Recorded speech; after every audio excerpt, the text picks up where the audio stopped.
అంట కడతారు? ఏ బేసిస్లో మీరు తీసుకొస్తారు? అంటే మనం అర్థం చేసుకోవాల్సింది ఏంటంటే, ఇది ఒక నెరేటివ్. ఇది మన దగ్గర ఎందుకు మీకు చెప్తున్నానంటే, రేపు పొద్దున మీరు 18,000 మంది మీరే గొంతు గళం. మన దగ్గర ఛానల్స్ లేవు, పేపర్ లేవు, టీవీలు లేవు. నేను 18, 19 మాట్లాడుతుంటే నేను చెప్పేవాడిని, అరే నాన్న తమ్ముడు మీ ఫేస్బుక్లో నా ఆయుధాలు రా బాబు అంటే, అన్న అలాగే చేసి నిలబెట్టారు ఈరోజు. నేను 5 సంవత్సరాలు పట్టింది నిలబడ్డానికి.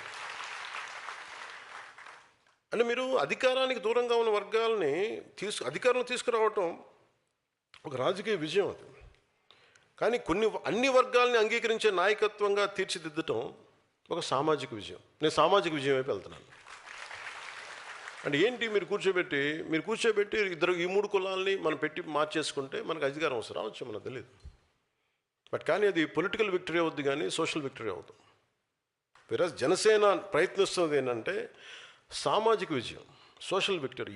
ఎవరు అధికారంలోకి వచ్చినా మనకేం కాదు అనే భద్రత మిగతా కులాలకి చాలా చాలా ఎసెన్షియల్. ఇది అంటే ఉదాహరణకి, ఇది మీరు వేదిక పైన ఉన్న నాయకులు కానీ మీరందరూ ఆలోచించండి. మాధ్యమాలు చూస్తున్న, సామాజిక మాధ్యమాలు కానీ ప్రసార మాధ్యమాలు చూస్తున్న వాళ్ళు కానీ, ప్రతి సామాన్య పౌరులు మీరు కూడా ఆలోచించండి. అందరినీ మనం ఒక ఘాటును కట్టేయడానికి ప్రయత్నం చేస్తారు. వీళ్ళు they are not about one caste. ఒక గ్రూప్ ఉండాలి అంతే, ఒక 10 మంది. అధికారం వాళ్ళ చేతిలోనే ఉండాలి, దానికి కులం లేదు. దానికి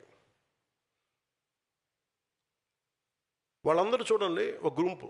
ఇప్పుడు మీరు వైసీపీ అనగానే మీరు ఏమనుకుంటారు? ఒక సామాజిక వర్గానికి చెందిన గ్రూప్ కాదు అది, ఒక వర్గానికి చెందించిన గుంపు అది.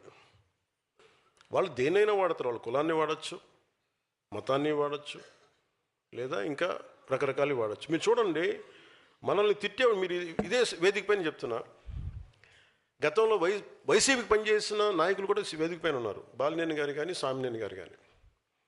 వీళ్ళు ఎప్పుడన్నా ఈ 5 సంవత్సరాల కాలంలో ఎప్పుడన్నా మనల్ని దిగజారిపోయి తిట్టిన దాఖలాలు మీరు విన్నారా ఎప్పుడన్నా? మరి వాళ్ళల్లో మన ఉదాహరణకి బాలినేని గారే, మన సామినేని గారే కరుడు కట్టిన కాంగ్రెస్ వాది. ఆయన జీవితంతో కాంగ్రెస్తో గడిచింది. ఆయన రావడానికి 100 ఆలోచించారు. సో సహజమైన లాయల్టీ కాంగ్రెస్ వైపే ఉంటుంది. కానీ దాన్ని దాటుకొని వచ్చారంటే ఆయనకు అర్థమవుతుంది ఇది రైట్ కాదని. బాలినేని గారు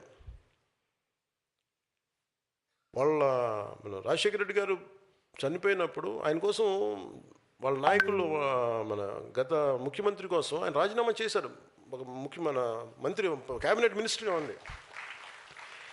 అంటే అలాంటి వ్యక్తి బయటకు వచ్చిన దాంట్లో కులం ఎక్కడుందంటున్నాను నేను. ఆయన విభేదించి ఎందుకు బయటకు రావాల్సింది సరిగ్గా లేదు. ఇదైతే రైట్ కాదు, ఇలాంటి రాజకీయం రైట్ కాదు, విచ్ఛిన్నమైన రాజకీయం రైట్ కాదు. సో అక్కడ ఎక్కడ కులం అనేది లేదు. అది నా మాట చెప్పడానికి చెప్తున్నాను ఇదంతా. ఇప్పుడు నన్ను తిట్టే వాళ్ళందరూ చూడండి, నన్ను తిట్టిన వాళ్ళు ఇప్పుడు దాకా అందరూ కాపులు తిట్టారు నన్ను. అంటే ఎవరి భుజాల మీద పెట్టి మీరు కాలుస్తున్నారు తుపాకులు. అంటే మీకు ఇది చాలా జాగ్రత్తగా చూడాలి. అంటే వీళ్ళు ఏం చేస్తున్నారు? మీ సబ్ టెక్స్ట్, మీరు మాట్లాడేది ఒకటి, చూసేది ఒకటి, చెవులకి మీ భావం ఏమి వెళ్తుంది లోపలికి. వీళ్ళు చాలా ఒక పథకం ప్రకారం అందరికీ ఇది ఆమోదయోగ్యం ఏమన్నా తెలీదు.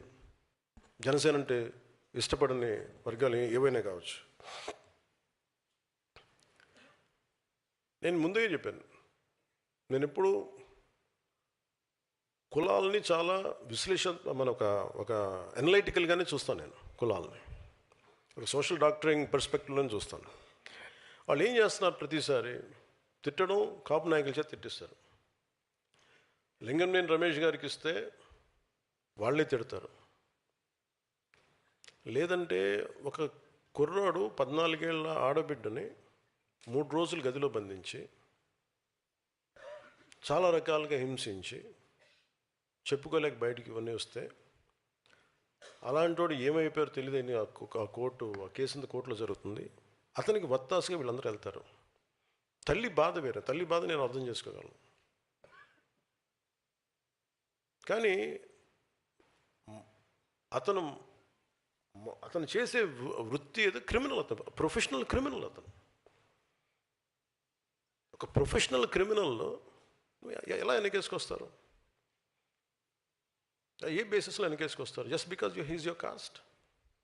మీ కులం అయితే సరిపోద్దా? అంటే చిన్నప్పుడు మనం వినేవాళ్ళం కదా, show me your friend I tell you who you are అంటారు ఎవరన్నా. అలాగే మీ నాయకుని చెప్పండి, అతనేంటో మీరేంటో నేను చెప్తానండి. ఇప్పుడు చూడండి, సో కాల్డ్ లీడర్స్ అందరూ ఎలాంటి వైపు మగ్గుతున్నారు వీళ్ళందరూ? అంటే ఏం మెసేజ్ ఇస్తున్నారు వీళ్ళందరూ?